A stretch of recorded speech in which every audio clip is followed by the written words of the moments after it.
How's it going, guys? Got our Wednesday upload today versus someone by the name of Rematch, taken from my live stream. I just put the save file down as Rematch, so I don't know if this YouTube is or anything.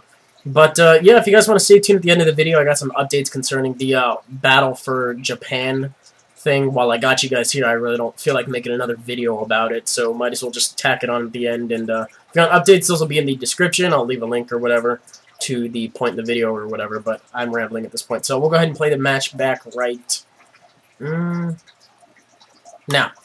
Okay, so as you can see, I'm a little bit mismatched in terms of what kind of pokes I'm using, but we'll go ahead and see how it plays out. I mean, it wasn't a train wreck, otherwise I wouldn't be showing you guys anyway. It was actually a half-decent match. So, yeah, he's going to lead with Yanmega. I'm going to lead with Manectric. I did not know what he was going to lead with, and turns out his Yanmega does happen to be Sash. So I was like, oh, damn it. So I might as well stay in, go for the T-ball. I know I'm Manectric and I'm fragile, but I should be able to take, you know, at least one single hit, which is going to be nice, you know, barring anything super effective. Like this HP ground, surprisingly does not kill me, probably because not stab and all that. I mean, I know Manectric is fragile, but I am at full health.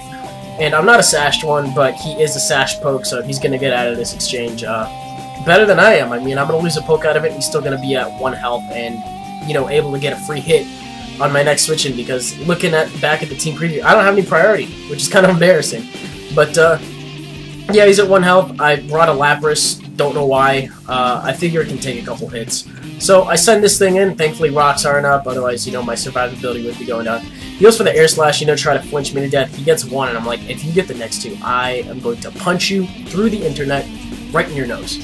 So, he goes for the second air slash, and I'm like, no, you don't, no. So I go for the surf, take him out, which is nice. That unfortunately means my Lapras' survivability is really low, seeing as how I'm below half health. Would have been nice if I broke through the first one. I don't know. He has a Gliscor, which I, you know, forgot about at the moment. Had I known that, I probably would have taken better care of it, but whatever. So as much as I really wanted to predict the Hydro Pump, you know, predicting me to switch out fearing the Thunderbolt, I wanted to play it safe, and I knew I was going to need my Lapras for later, so I switch out to Sawsbuck, who I know will take both hits, and I want to bait him to see if he has the Will-O-Wisp.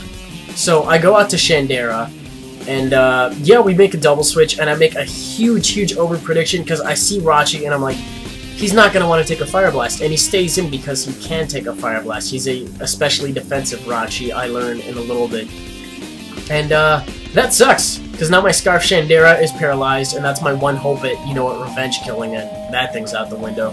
So, in comes Lapras again. I don't really have any other options. I gotta let something die, and I'll take care of Gliscor some other way.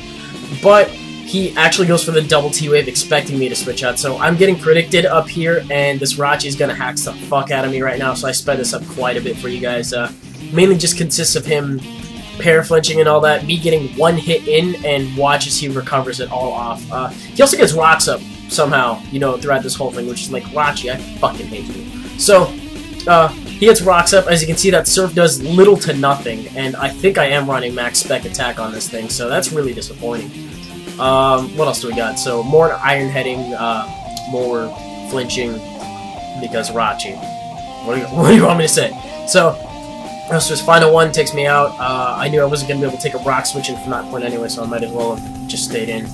And, yeah, I got Tauros, and as much of an over-prediction as it would have been to go for something else, I knew he was probably going to predict me to try to play it safe. So I did over-predict deliberately, and it pays off huge here. So he brings in Gliscor, and it does over half because it's a crit. Now, I desperately needed this, because Lapras is gone. I don't have anything that can take it out in 1 hit. But Tauros can take it out in 2, which is, you know, just fantastic thanks to that crit. So, really needed that. You know, the 3 flinches from earlier, they're justified, I guess, because Jirachi's known for that. But hey, I need a little luck on my side, too. So, I go for the Earthquake, doesn't quite take it out. Not sure what he's running in terms of defenses. Kind of expected him to live it regardless, because Tauros' attack set is not really stellar. But he gets another paralysis off of me, and I'm like, if you fucking keep this up, I will hit you. And he tries to flinch me, and I luckily break through that 60% whatever fucking flinch thing, and then the paralysis. Whatever number that happens to be, I don't know it off the top of my head. I squeeze through the lower margin, take him out, which is great. You know, Rachi's out of the picture, yes.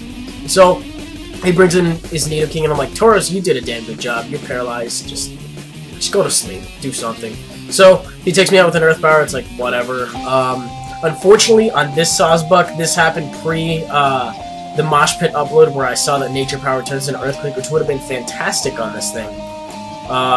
Don't know if it would have ended up taking it out. My guess is that it definitely would have. But, yeah, unfortunately, I'm going to take an Ice Beam, and since I don't have Nature Power, yeah, that's the best I can do. So, I think this is my last one. I end up going into Cobalion, and I'm going to go for the Iron Head. Hope that'll take it out. Otherwise, I'm going to eat shit to an Earth Power. Doesn't take it out, but I get the flinch, and I'm like, oh, man, Revenge is sweet. So, going to go for another Iron Head. Thankfully take it out. Well, not thankfully. It had that much health left anyway. He could have gotten a Rotom to Quad Resist at any point during this. Don't know why he didn't. Maybe he really just didn't want the damage. I don't know. Going to Rotom really would have been a smart play there. But I guess he just wanted it to die and, you know, get a safe switch in or whatever. So I go for the Close Combat. Does over half, which is nice. And I figure since I'm at full health, one lowered Spec D will make a Thunderbolt really hurt. A Hydro Pump probably would have ended up killing me. But I guess he wanted to go for 100% accurate move. Get the crit on the Close Combat there really would have been nice one turn sooner. But whatever. At this point in the match, I forgot what this last one was, and it turns out to be a Victini, and I realized that if I miss my Stone Edge, I'd lose, which is bad. But I hit my Stone Edge, which is good, so I end up pulling that out of my ass. I don't even know how that happened.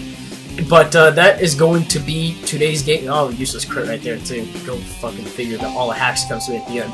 But that's going to be the game for today, guys. Yeah, also got our... what was I going to talk about?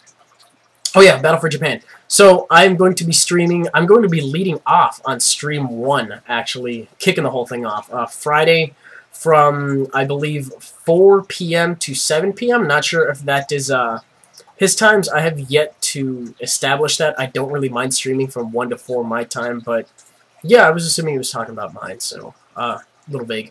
Anyways, I'll figure out what times that is. I'm assuming Eastern Standard. So it'd be Friday 4 to 7 Eastern Standard. And then it would be Sunday is my next one from 4 to 10. If that's Eastern as well, it might be like 2 to 8 for me or something. I've yet to hammer that out. I totally just realized there was that time zone difference, which I'm not sure how that's going to work out. It should work out fine. I'm not seeing any major issues with it. But, yeah, I'll put finalized times and shit for you, a little lineup as well in the description. So that's all I really wanted to talk about, I guess. I really got to get that out of the way now that I think about it. But that'll do for today, and I will see you guys on Friday.